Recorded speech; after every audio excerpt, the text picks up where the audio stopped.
Look around. Nothing lasts. Not joy. Not pain. Not even the person we believe ourselves to be. Buddhism does not take this as a reason for despair. It takes it as a doorway into freedom. When change is seen clearly, grasping loosens, clarity returns, compassion finds room to breathe. The early tradition speaks of this with one compact word: Anicca, the texture of constant change that runs through all conditioned life. Why impermanence sits at the center. The Buddha placed impermanence at the center because it is the feature of experience that never leaves the room. Breath appears, then disappears. Sounds rise, then fade. Warmth comes, then goes. The teaching does not ask anyone to believe in change. It asks people to look. Once this looking is honest, other insights snap into focus. If everything we touch is in motion, then fastening our peace to any single form creates friction. This friction is called dukkha. If the parts of body and mind are always on the move, then the self we try to defend as a fixed object cannot be what we imagine. This is the door to anatta. Impermanence does not flatten meaning. It clarifies where meaning lives. It lives in how we meet a world that moves. The Buddha's manner was practical, almost diagnostic. In the discourses of the Sayutta Nikaya and the Majjhima Nikaya, he points again and again to arising and passing, to the way attention can watch a thing begin, change, and end. In the Dhammapada, the reminder is short and sharp. All conditioned things shift, no matter how fine they seem. In the Satipatthana Sutta, the training is to notice the shifting directly in body, in feeling tone, in mind, and in patterns. There is nothing exotic here, just a steady discipline of seeing what is actually happening. How the early texts explain change. The early canon gives three complementary angles that make Anicca tangible. First, the aggregates, called the five khandha, show that what we call a person is a concert rather than a statue. There is body. There is feeling tone. There is perception. There are formations of intention. And there is consciousness at the sense doors. Each part changes. Each part depends on conditions. And none of the parts holds a permanent owner. The self is real, as a song is real. It is not a block of stone. When this is misunderstood, we treat a song as if it were a monument. And then we suffer when the music keeps moving. Second, dependent origination maps how suffering rides on the back of change when craving interferes. Contact lands. A quick taste of pleasant or unpleasant appears. Wanting leans forward. Clinging tightens. A small identity forms around the tightening. And then there is strain. If this chain is not seen, the motion of the world feels like a personal insult. If the chain is seen, the motion of the world becomes instruction. The difference is not theory. It is timing. It is whether we meet feeling tone early or after a story has turned it into a court case. Third, the discourses use images that put impermanence into the hands. Foam on a river, a mirage in heat, a lump of bubbles that looks solid until it is touched. These are not insults to life. They are reminders that solidity is often a trick of distance.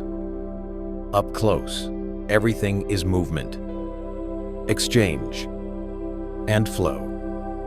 In the fire sermon, the Buddha points to how sights, sounds, thoughts, and feelings burn with craving and aversion, and then cool when the grip relaxes.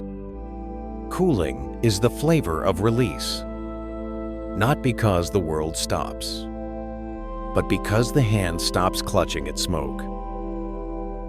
What impermanence means for a human life. Impermanence is not a threat to love. It is the reason love needs skill. The Buddha taught that clinging turns care into ownership, and ownership turns change into an enemy.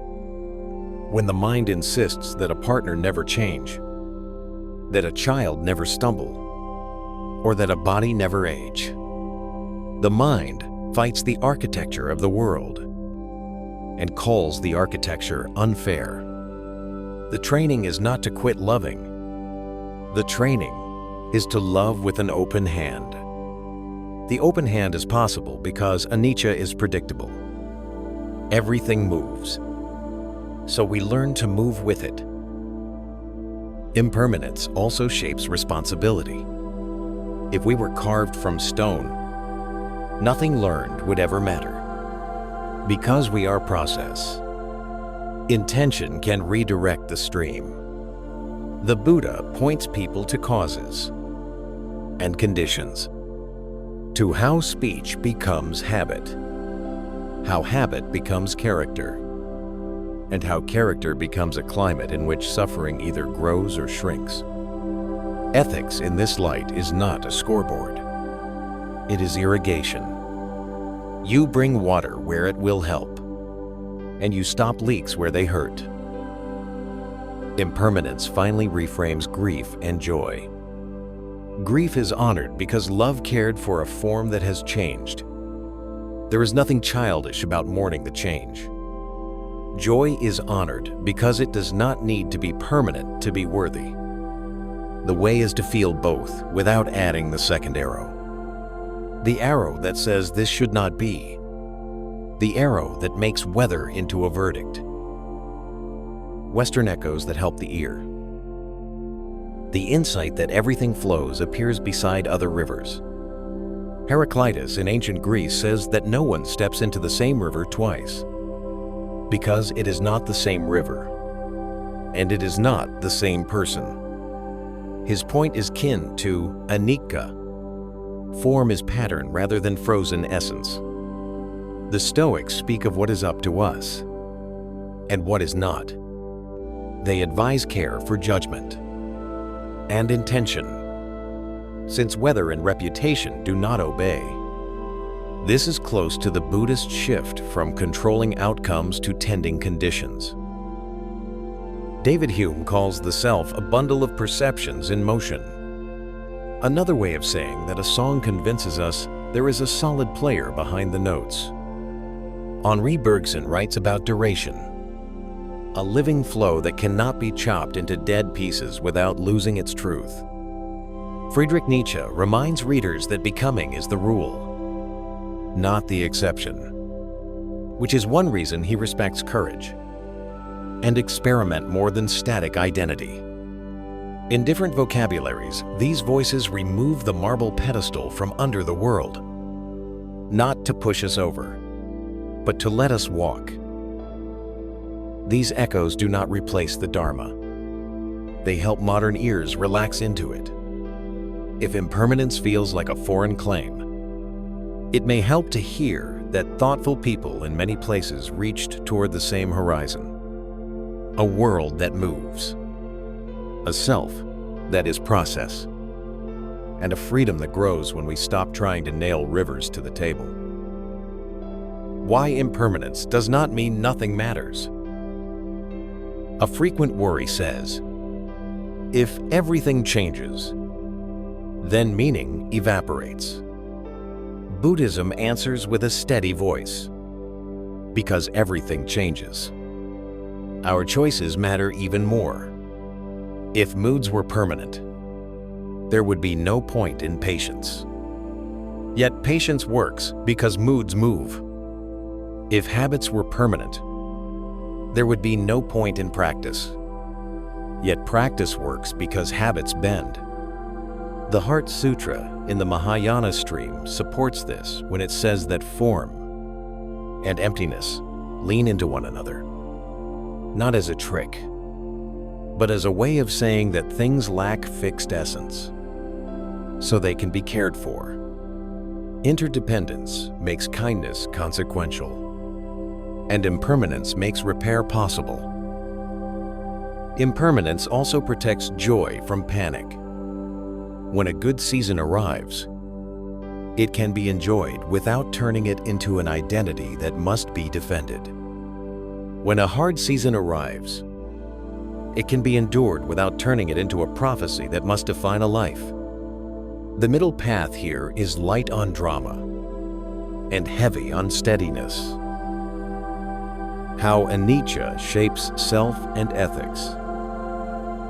If the self is a process, then apologies are maintenance rather than collapse. Boundaries are architecture rather than betrayal. And feedback is information rather than an attack. Household advice in texts like the Sigalovada Sutta reads this way: choose good friends. Care for those in your charge. Arrange affairs so panic finds fewer doors. Speak truth kindly so fires do not spread. None of this is rigid. All of it assumes motion. Right view becomes a way of seeing the film rather than clinging to a single frame. Right intention becomes a habit of aiming toward release. And kindness rather than toward possession. And domination. Right speech and right action become tools for reducing needless turbulence so that change does not throw us overboard. Right livelihood becomes a way to sleep without a fight in the chest. Right effort, right mindfulness, and right concentration become the training of attention so that insight can land when heat rises. Impermanence gives each of these a pulse. View updates as conditions update. Intention refreshes each morning. Speech fits the moment rather than yesterday. Action learns from results. Livelihood is revised when conscience grows. Effort shifts between gentle and firm. Mindfulness tracks arising and passing without panic. Concentration steadies, then releases, like a hand on a tiller that knows the river bends. Grief, love, work, and courage under Anicca. Grief is not a failure of practice. It is the cost of caring in a world that moves. Early teachings do not shame grief. They remind the heart that all gatherings end, all forms shift, and it is possible to weep without turning weeping into a lifelong name tag. Love can breathe when ownership is removed from its core. The Brahma Vihara tones make this concrete. Loving kindness wishes well without a leash. Compassion meets pain without cruelty. Appreciative joy delights in good wherever it appears. And equanimity keeps the hand steady when life rocks. These are not decorations. They are the emotional equipment of a person who understands Anicca. Work becomes lighter when identity is not chained to a role. If a title defines the self, then any shift in the title feels like death. If the self is a living pattern, then shifts in role become moments to learn, to practice, and to contribute in a new way. Courage prospers under impermanence. If we wait for guarantees, we wait forever. The invitation is to act with care and then learn from what life sends back. Because things move, mistakes can teach instead of condemn. Because things move, beginnings remain possible. Practice you can try this week. For 1 week, greet change on purpose. Feel 5 breaths each morning and whisper arriving then leaving. During the day, notice one moment when prefer turns into must and soften one notch. Speak one kind and true sentence that improves a condition you can touch now. Offer a small gift of time or attention to loosen possession at the root. And each night name aloud one change outside, one change inside, and one change you guided with care. These small moves are enough to teach the nervous system that anicca is not an enemy. It is the way a living world invites a living heart to respond.